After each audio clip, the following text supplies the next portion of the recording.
பெரியாரே வந்து எனக்கு தெரிஞ்சு அதுக்கு முன்னாடி யாரும் சீக்வெண்டல் இமேஜை பயன்படுத்தவே இல்லை. தொடர் சித்திரம் இருக்கு பாருங்க. ஒரே ஒரு படத்தில் சொல்லாமல் 3 படம் 4 படங்கள், அதாவது காமிக் புத்தகம் மாதிரி அந்த மாதிரி படங்களில் புராணங்களை வந்து கிரிட்டிசைஸ் பண்ணுறத அவர் தான் முதல்ல பயன்படுத்துகிறார். அதுவும் வந்து இப்போ நினச்சி பார்த்தா அது ரொம்ப எக்ஸைட்டிங்காக இருக்குது. என்ன எவ்வளோ பெரிய விஷனோட அதை செஞ்சுருக்காரு. அதுக்கு முன்னாடி அது தமிழ்நாட்டில் நடக்கலை. அதுக்கு முன்னாடி அது வந்து கேலிக்கு அதுக்கெலாம் பிறகுலாம் வந்திருக்கு.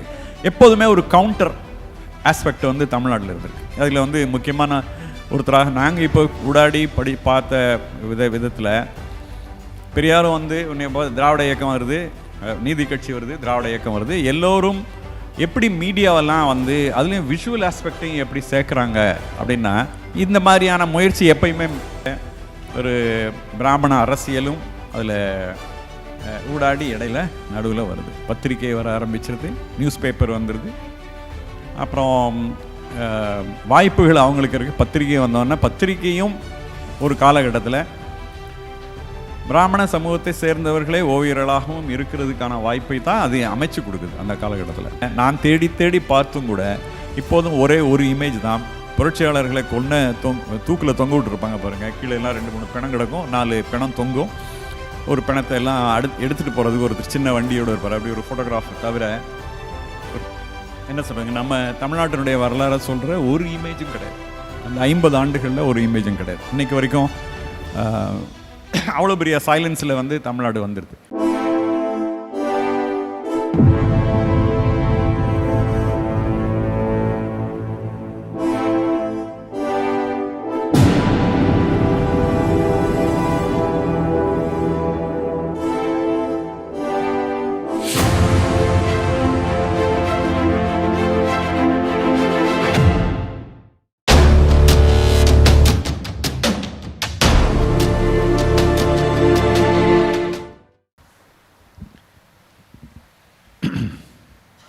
அனைவருக்கும் வணக்கம். மே 17 இயக்கம் 15வது தனது 15வது ஆண்டு நிறைவு செய்தல். அதை ஒரு மிக அற்புதமான நிகழ்ச்சியாக முன்னெடுத்திருக்கிற அனைத்து தோழர்களுக்கும் என்னுடைய வாழ்த்தை தெரிவித்துக் கொள்கிறேன். மிக சரியான காலகட்டத்தில் இந்த அமர்வு நடக்கிறது என்று தான் நான் கருதுகிறேன். அந்த வகையில் இதில் நானும் உங்களோடு சேர்ந்து பங்கு பெறுவதில் எனக்கு பெரும் மகிழ்ச்சி. அடிப்படையில் வந்து ஓவியத்தை பற்றி பேசுகிறதுல ஒன்றும் இல்லை, ஓவியத்தை பார்க்குறது தான். அது சார்பான விஷயங்களை சித்திரத்தோடு சேர்ந்து பேசுவது தான் மிக சரியாக இருக்கும். ஆக்சுவலாக என்னென்னா, அடிப்படையில் தமிழர்களுக்கு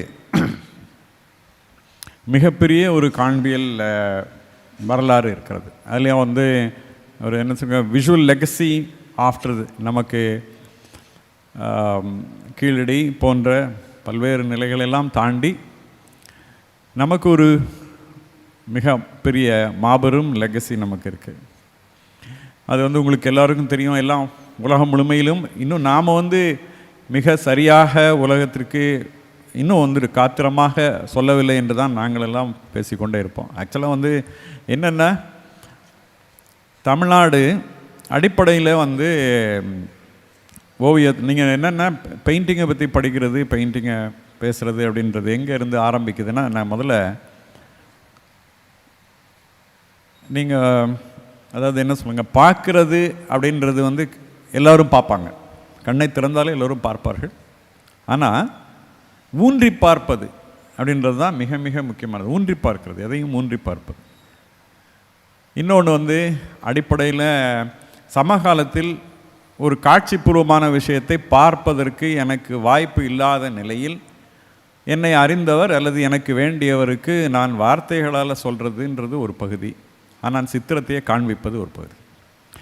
வார்த்தை என்னென்னா எப்படி சொல்கிறதுனா, வார்த்தை வந்து அடிப்படையில் நான் பேசுவதன் மூலமாக உங்கள் மனதில் ஒரு சித்திரத்தை ஏற்படுத்த முயற்சிப்பது. அப்படி தான் அதை வந்து அப்படி தான் சொல்லணும். ஆக்சுவலாக என்னென்னா, பெயிண்டிங்கை அப்புறம் வந்து பயிற்சி, பெயிண்டிங், ஓவியம் வரைகிறது அப்படின்றது வந்து அடிப்படையில் என்னென்னா ஊன்றி பார்க்க பழகுவது தான். சித்திரம் தீட்ட பழகுவது ஊன்றி பார்க்க பழகுவது தான். கூடவே கையையும் பழக்குவது. இதுதான் வந்து அடிப்படையானது. நான் பார்க்குறதோடு சேர்ந்து, ஆழமாக நான் பார்க்குறதோடு சேர்ந்து என் கையையும் பழக்குவதன் மூலமாக நான் பார்த்ததை மற்றவருக்கு காண்பிக்க, அதாவது பார்க்க சக்தி இல்லாத அல்லது பார்க்க வசதி இல்லாத அந்த காலகட்டத்தில் அல்லது அந்த பொருளை, குறிப்பிட்ட விஷயத்தை அல்லது அந்த அனுபவத்தை நான் திரும்பவும் சித்திரமாக பகிர்ந்து கொள்கிறது. அந்த வகையில் உலகம் முழுமையிலும் உங்களுக்கு தெரியும், குகை மனிதனிலிருந்து எல்லோருக்குமான ஒரு பாரம்பரியம் இருக்குது. உலகம் முழுமையிலும் எல்லா கார்னர்லையும் எல்லா பகுதியில் இருக்கிற கல்ச்சருக்கும் கலாச்சாரத்திற்கும் நமக்கு ஒரு மிகப்பெரிய பாரம்பரியம் இருக்குது. அதில் வந்து சரியாக சொன்னால் வந்து சித்திரத்தை எப்படி படிப்பது, சித்திரத்தை எப்படி பார்க்கறது இல்லை, எப்படி படிக்கிறது, எதை படித்து எதை படிப்பது. ஒரு சித்திரத்தை பார்த்தா பொதுவாக பார்க்கறது இல்லை. இதை பார்ப்பீங்க, அப்புறம் இதை பார்ப்பீங்க, அப்புறம் இது பார்ப்பீங்க. அப்படி பார்க்க தூண்டுவதற்காக சித்திரத்தை கட்டமைப்பது. சித்திரத்துக்கு முன்னாடி இருக்கிறவரை நான் சொல்கிற மாதிரி தான் பார்க்கணும். நீ இதை பார்த்துட்டு இதை பார்க்குறது மூலியமாக நீ சித்திரத்தை படிக்கும்படியான ஒரு மனநிலைக்கு உங்களை கொண்டு வர்றதுக்கு தான் நான் வந்து ஒரு ஓவியர் அதை எப்படி கட்டமைக்கிறார், இந்த ஒரு காம்போசிஷன் சொல்கிறேன் பாருங்கள், அந்த கட்டமைக்கிறது. இது வந்து என்னென்னா உலகம் முழுமையிலும் என்னென்னா ஐரோப்பா தான் அதை வந்து முதல்ல சரியாக செஞ்சிருச்சு, அதில் சொல்லிச்சு. எல்லாருக்கும் இருக்குது. கிரேக்க ரோமானிய காலத்திலேருந்து எகிப்து காலத்திலேருந்து எல்லாம் வந்து சித்திரங்களும் படிக்கும்படியான சித்திரங்கள் படிக்க எப்படியான வாய்ப்புகள்லாம் இருக்குன்றதெல்லாம் சொன்னதெல்லாலும் அதுக்கெல்லாம் பின்னாடி தான் வந்துன்னு சொல்லுவாங்க. அப்படிலாம் இல்லை. தமிழர்களுக்கு அப்படியான ஒரு பெரிய பெரிய வரப்பிரசாதம். எனக்கு முன்னாடி பேச வேண்டியிருந்த பாலுசாமி இன்றைக்கி வர முடியல. அவர் இன்னும் அதை விரிவாக சொல்லுவார். அதாவது பல்லவ பீரியடு, சோழ பீரியடில் இருக்கிற காம்போசிஷன் இருக்குது பாருங்கள், அதாவது எப்படி கட்டமைக்கப்பட்டது ஒரு விஷயத்தை நீங்கள் படிக்கிறதுக்கு எப்படி அதை கட்டமைக்கிறது, உலகம் முழுமையிலும் இருக்கிற மற்ற நாகரிகங்களோடு அல்லது மற்ற கல்ச்சர்லேருந்து நாம் வந்து குறைவான இல்லை, பின்னாடியும் இல்லை. அதுக்கு வந்து மகாபலிபுரமும் பல்லவ பீரியடும் இருக்குது, சோழ பீரியடும் இருக்குது. ஆனால் இதை நான் வந்து இதில் விரிவாக எழுதியிருக்கிறவங்க எல்லா பகுதியும் இருக்குது. நான் அந்த பகுதியெல்லாம் நான் விட்டுறேன். அப்படி எல்லோரும் உங்களுக்கு தெரியும். இந்த பகுதியெல்லாம் தாண்டி சமகாலத்தில் ஆக்சுவலாக அதுக்கு பிறகு உங்களுக்கு தெரியும் 13 உலகம் முழுமையிலும் 13, 12 அந்த காலகட்டத்தில் ஐகானிக் பீரியட்னு சொல்லுவாங்க. அந்த காலகட்டம் வந்து உலகம் முழுமையிலும் என்னென்னா ஐரோப்பாவில், அதில் குறிப்பாக ஐரோப்பாவில் ஐகானிக் பீரியட் வந்து மத பெரியவர்கள் சொல்லுவார்கள், இதை வரையணும் இப்படி தான் இருக்குது, இப்படி தான் அவங்க சொல்லுவாங்க, அதை வரைவாங்க ஓவியர்கள். அந்த காலகட்டத்தை தாண்டி ஐகானிக் பீரியடை தாண்டின பிறகு அறிவியல் அறிவும் கலாபூர்வமான சிந்தனை ஒன்றாகும் பட்சத்தில் சித்திரம் வேறையாக மாறிடுது. ரெண்டும் சேர்ந்த உடனே அதுக்கு முன்னாடி வரைக்கும் பர்ஸ்பெக்டிவ்னு சொல்லுவாங்க. அதாவது ஒரு சித்திரத்தில் இப்போ நான் சொன்ன மாதிரி அந்த ஐகானிக் பீரியடில் எல்லாரும் ஒரே அளவில் ஒரே மாதிரி இருப்பாங்க. எல்லோரும் ஃபோட்டோ எடுத்தது மாதிரி ஒன்றா பார்க்குற மாதிரி இருப்பாங்க. அதிலிருந்து ஹியூமனிஸ்ட்ஸ் எல்லாம் வந்த உடனே 13ஆம் நூற்றாண்டு காலகட்டத்தில் தான் அதாவது பர்ஸ்பெக்டிவ், இந்த நாலேஜ் ஆஃப் பெர்ஸ்பெக்டிவ் வருது. அப்போ அந்த சித்திரங்களில் வந்து பக்கத்தில் இருக்கிற வீடு பெருசாக இருக்கும், தூரத்தில் இருக்கிற வீடு சின்னதாக இருக்கும். இங்கே நிற்கிறவர் பெரிய உருவமாக தெரிவார், ஒரு 40 அடி தள்ளி நிற்கிறவர் சின்னதாக தெரிவார். கூட எல்லோரும் நேராக பார்த்துக்கிட்டு இருக்கிற நிலையில் இருந்து கூட ஒருத்தரை பார்த்து பேசுகிறது, வேறு ஏதாவது ஆக்ஷனில் இருக்கிறது, இது எல்லாமும் சித்திரங்களில் அப்போது தான் வந்து ரெக்கார்டாக ஆரம்பிச்சிச்சு. இதை சொல்கிறேன்னா, நாம் எங்கெல்லாம் எந்த நேரத்துலலாம் காலத்தோடு உலகம் முழுமையிலும் காலத்தோடு எப்போதும் நாம் வந்து ஒரே நேர்கோட்டில் மிக சரியாக எந்தெந்த நேரத்துலலாம் இருந்திருக்கணுன்றது நீங்கள் புரிஞ்சுக்கிறதுக்காக தான் அந்த இதையும் சொல்கிறேன் நான். ஆக்சுவலாக அவங்க என்னென்னா அப்படி அது எங்கே வந்ததுன்னா, அதுக்கு முன்னாடி வரைக்கும் மத பெரியவர்கள் அதை சொல்கிறவங்க இதை சொல்லுவாங்க, கற்றறிந்தவர்கள் சொல்லுவாங்க, அதை கேட்டுட்டு நீங்கள் வரையணுன்ற இடத்துல போய் அதெல்லாம் கிடையாது. கண்ணால் கண்டதே மெய், பார்த்து தான் வரையணும், அதை பார்த்து நான் சொல்லணும். அப்போ அதை உருவகமாக செய்வதும் கூடவே ஒளிநில் மேலேருந்து லைட் எந்த பக்கம் வந்தால் ஒரு உருவத்து மேலே லைட் எங்கே விழும் எங்கே விழுகாது, அதெல்லாம் அப்போ தான் வந்து சித்திரத்தில் ரெக்கார்டாக ஆரம்பிக்குது. அப்படி வர ஆரம்பித்த காலகட்டத்தில் கரெக்டாக அது என்ன சொல்லணும்னா, வெள்ளையர்கள் முதல்ல இங்கேயும் வந்துடுறாங்க, நம்மக்கிட்டையும் வர்றாங்க 15ல்.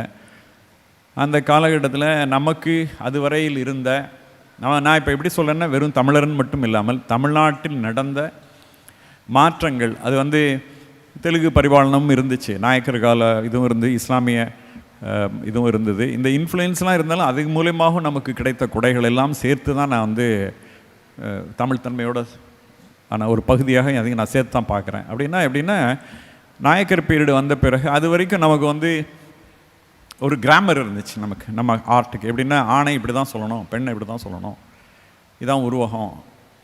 அது ராஜராஜ சோழனாக இருந்தாலும் சரி, அதுக்கு முன்னாடி இருந்து யாராக இருந்தாலும் மன்னரை குறிக்கிறதானா அது ஒரு குறிப்பிட்ட ப்ரோட்டோடைப் மாதிரி ஒரு இப்படி தான் இருக்கணும். அந்த நீங்கள் தான் சித்திரத்தில் இருக்கிற ஆக்ஷனை வச்சு நீங்கள் படிக்கிற மாதிரி இருந்த நிலை போய் மெதுவாக அங்கே ஒரு ரியலிஸ்டிக் ஆட்டிடியூடெல்லாம் வந்த பிறகு அது வந்து இந்தியாவுக்குள்ளேயும் வருது, அவங்க மூலிமா நமக்கும் கிடைக்குது. அதனால தான் நீங்கள் நல்லா கவனித்து பார்த்தீங்கன்னா தெரியும், அதுக்கு முன்னாடி வரைக்கும் இருக்கிற மன்னர்களையோ அதையெல்லாம் போர்ட்ரேட் பண்ணாங்கன்னா அது வந்து எப்போவுமே ஒரே மாதிரி இருக்கும்.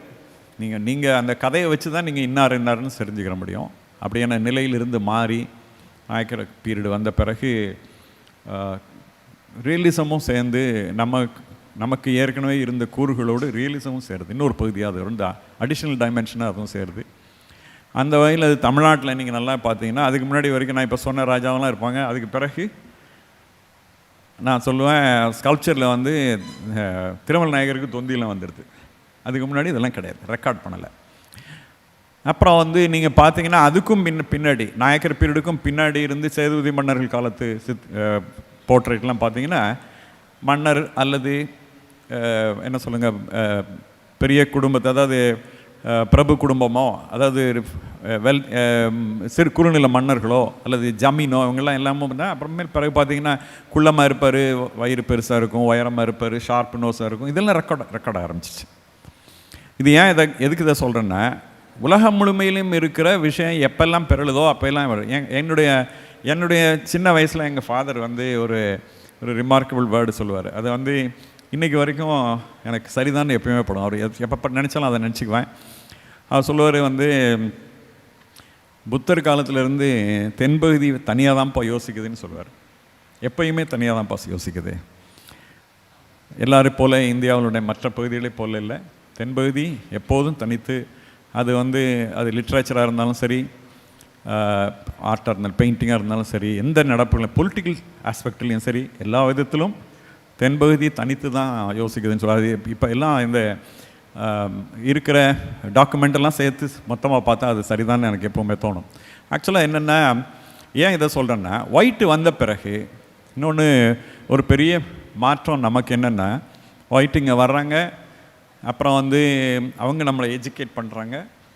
அப்புறம் வந்து இன்னொரு பகுதி அவங்க வார காலத்தில் தான் வந்து தென்னாட்டு புரட்சி இன்னும் நடக்குது.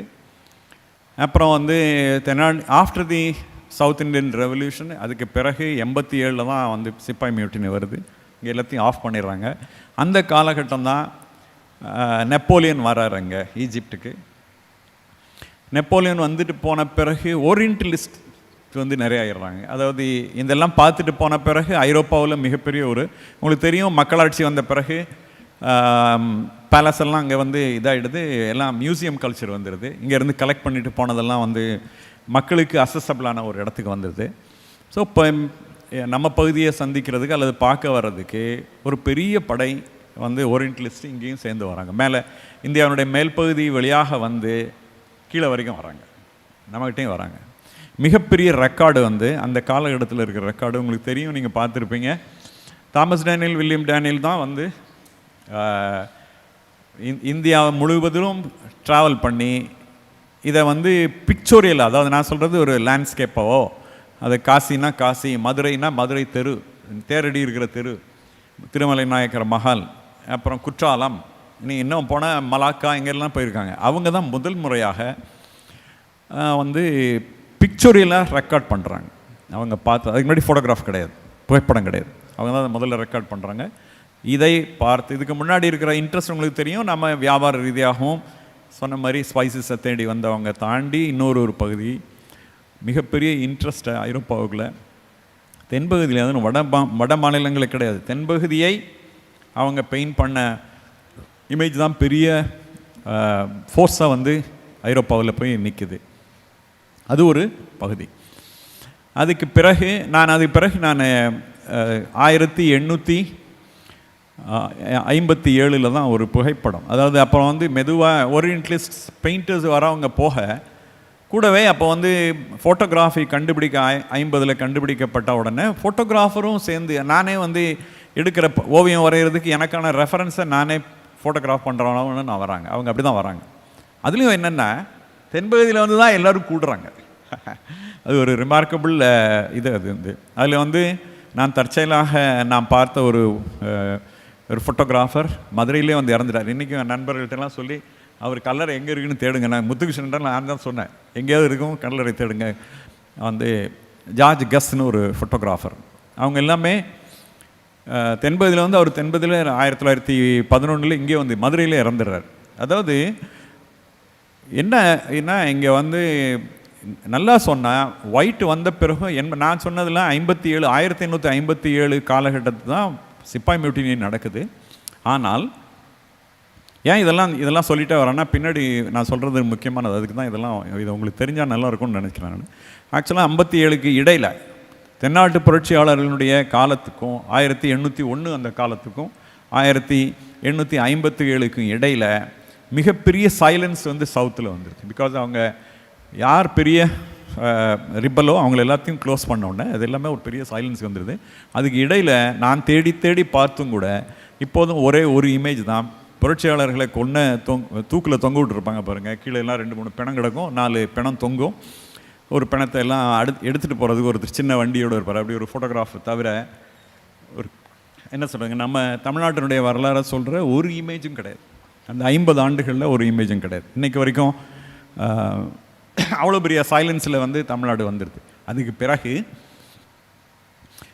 1857 அங்கே வந்து இது நடக்குது, சிப்பாய் மியூட்டினி நடக்குது. அந்த காலகட்டத்தில் ஒரு கேப்டன் லிண்டோஸ்னு ஒருத்தர், அவர் தான் வந்து அவர் வந்து மிலிட்ரி சர்வீஸில் இருந்தாலும் அவருக்கு இருந்த ஆசை, அவருக்கு இருந்த ஈடுபாடு புகைப்படத்தின் மேலே இருந்ததால் அவர் எடுத்த புகைப்படம் தான் இன்றைக்கும் இருக்கிற ரெக்கார்டு. 1857 மீனாட்சி அம்மன் கோயில் ஒரு ஃபோட்டோகிராஃப்.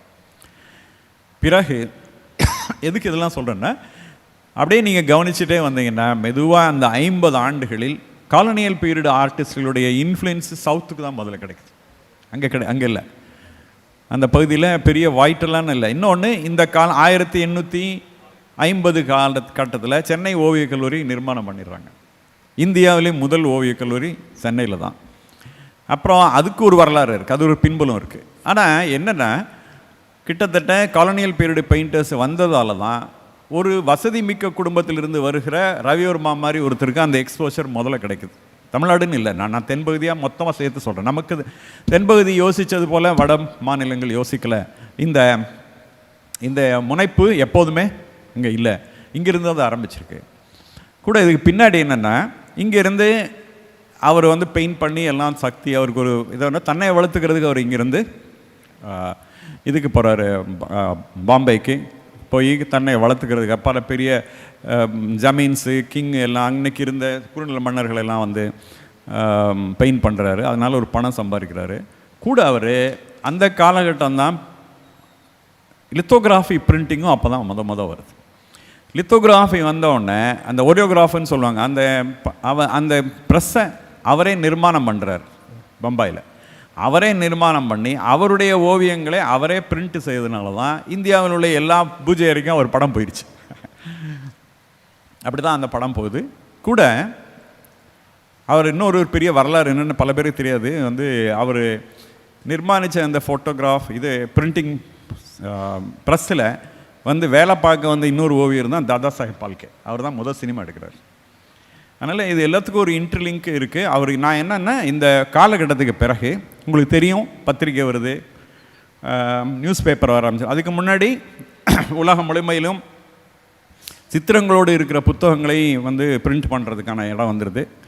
கூட அந்த புத்தகங்கள் வர்றதுக்கு பிரிண்டிங் இதுக்கு முன்னாடி மனுஸ்கிரிப்டாக தான் இருக்கும். அது குரானாக இருந்தாலும் பைபிளாக இருந்தாலும் முதல்ல இங்கே தான் தமிழில் தான் முதல்ல பிரிண்ட்டும் பண்ணுறோம். உங்களுக்கும் தெரியும், எல்லாருக்கும் தெரியும், பைபிள் இங்கே தான் பிரிண்ட் ஆகுது சீகன் பால்னுடைய முன்னெடுப்பினால். அதனாலே இந்த உலகம் முழுமையிலும் இருக்கிற முன்னெடுப்புகளில் எப்போதுமே கம்ப்யூட்டர் வரைக்கும் நான் சொல்வேன் தமிழ்நாடு தமிழ் சமூகம் எப்படி அதை வந்து முன்னெடுத்துகிட்டே வந்திருக்கிறேன். அவங்க என்னென்னா இங்கேருந்து நான் சொன்ன போல் அந்த அந்த காலகட்டத்தில் முடிஞ்சு இவரும் வந்து போன பிறகு ஒரு ஒரு என்ன சொல் இவர் வந்து திரைப்படம் சினிமாவெல்லாம் எடுத்துடுறாரு. அங்கே வந்து கொஞ்சம் கொஞ்சமாக அது எங்கே வந்துடுதுன்னா அடுத்த காலகட்டத்துக்கு, அதாவது பிரிண்டிங்கு ப்ரெஸ்ஸு வந்துடுது. அப்புறம் தொழில் புரட்சி வந்து உங்களுக்கு தெரியும், தொழில் புரட்சி வந்தோன்னா பிரிண்டிங் மிஷினோட மோட்டரை சேர்த்தனோட நியூஸ் பேப்பர் பிறந்துடுது. அப்புறம் வந்து ஓவியர்களுக்கான போஷகர்களாக இவங்கெல்லாம் வந்துடுறாங்க, பத்திரிகையாளர்கள்லாம் வந்துடுறாங்க, பத்திரிகை ஓனர்லாம் வந்துடுறாங்க. அப்போ குளோபலாக வந்து இல்லஸ்ட்ரேஷனுடைய அவசியம் இருக்குது பாருங்க, விளக்கப்படத்தினுடைய அவசியம் வந்து வந்து அதிகமாகிடுது. அப்புறம் வந்து அது மெதுவாக வார பத்திரிகைக்கும் வருது. நான் எதுக்கு இதை கடைசியில் எங்கே வந்து சொல்கிறேன்னா, ஒரு காலகட்டத்தில் இதுக்கு ஒரு எல்லோரும் பேசுனதில் இருந்த பின்னாடி இருந்த ஒரு பிராமண அரசியலும் அதில் ஊடாடி இடையில நடுவில் வருது. பத்திரிகை வர ஆரம்பிச்சிருது, நியூஸ் பேப்பர் வந்துடுது.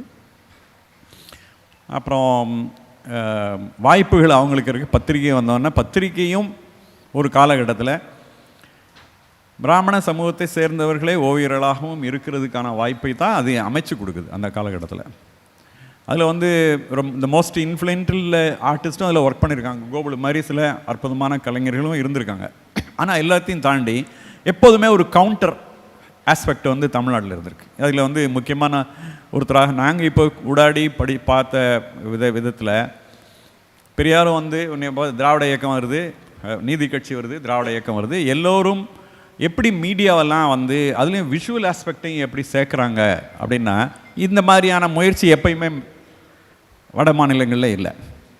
நாம் எப்படி பண்ணியிருக்கோம்னா கூட இப்போ சில விஷயங்கள் ஆவணமாக இருக்கிறதுல சில விஷயங்களை பார்த்தால் பெரியாரே வந்து எனக்கு தெரிஞ்சு அதுக்கு முன்னாடி யாரும் சீக்வெண்டல் இமேஜை பயன்படுத்தவே இல்லை. தொடர் சித்திரம் இருக்குது பாருங்கள், ஒரே ஒரு படத்தில் சொல்லாமல் 3 படம் 4 படங்கள், அதாவது காமிக் புத்தகம் மாதிரி அந்த மாதிரி படங்களில் புராணங்களை வந்து கிரிட்டிசைஸ் பண்ணுறத அவர் தான் முதல்ல பயன்படுத்துகிறார். அதுவும் வந்து இப்போ நினச்சி பார்த்தா அது ரொம்ப எக்ஸைட்டிங்காக இருக்குது. என்ன எவ்வளோ பெரிய விஷனோட அதை செஞ்சுருக்காரு. அதுக்கு முன்னாடி அது தமிழ்நாட்டில் நடக்கலை. அதுக்கு முன்னாடி அது வந்து கேளிக்கை அதுக்கெலாம் பிறகுலாம் வந்திருக்கு. கூட இன்னொன்று என்னென்னா, கல்ச்சுரலி ஒரு பெரிய பகுதியை இந்த ஒரு 40 ஆண்டு 30க்கு பிறகு வந்த இது வெகுஜன பத்திரிகை, பெரிய பத்திரிகைகள் எல்லாமே ஒரு பிராமண வாழ்வு தான் வந்து தமிழர் வாழ்வாக காமிச்சிருக்கு. இமேஜரியாக நான் சொல்கிறது, பிக்சோரியலாக அதுதான் காமிக்கிறது. அது மெதுவாக எப்போல்லாம் கலையுதுன்னா, நான் சொன்னது போல் இந்த பேரலெல்லாம் ஒன்று வந்துகிட்டே இருக்குது பாருங்கள். இந்த இயக்கம், மற்ற திராவிட இயக்கம், அது எல்லாத்தினுடைய செயல்பாடு, அது அதிகமான பத்திரிகைகள் நடத்துவது, கட்சிக்காரங்களெல்லாம் சேர்ந்து பத்திரிகை நடத்துவது, அப்புறம் வந்து கேலி சித்திரங்களை. எனக்கு தெரிஞ்சு அந்த காலகட்டத்தில் நல்லா சொன்னால் 50, 60, 60s எல்லாம் வந்து ஆர்டிஸ்ட் வந்து தமிழர் வாழ்வு, தமிழருடைய தன்மை, அவருடைய தோற்றத்தை காமிக்கிறதுல இருக்கிற குறைபாடும் அந்த படங்களில் இருக்குது. இப்போ பார்த்தா அதில் வந்து எனக்கு தெரிஞ்சு ரொம்ப வெரி ஃபியூ ஆர்டிஸ்ட் தான் ரொம்ப ஆத்தென்டிக்காக உண்மையாக ட்ரூத்ஃபுல்லாக அதில் வந்து செல்லமுடைய பங்கு ஒரு பெரிய பங்கு. தமிழ் மக்களில் அவங்களுடைய தோற்றத்தை அவர் மாதிரி அப்போ சமகாலத்தில் அவர் பார்த்த மாதிரி யாரும் போர்ட்ரேட் பண்ணலாம், அப்படி போர்ட்ரேட் பண்ணியிருக்காரு. அதெல்லாம் ஒரு பெரிய ரெக்கார்டு தான் தமிழ்நாட்டில்.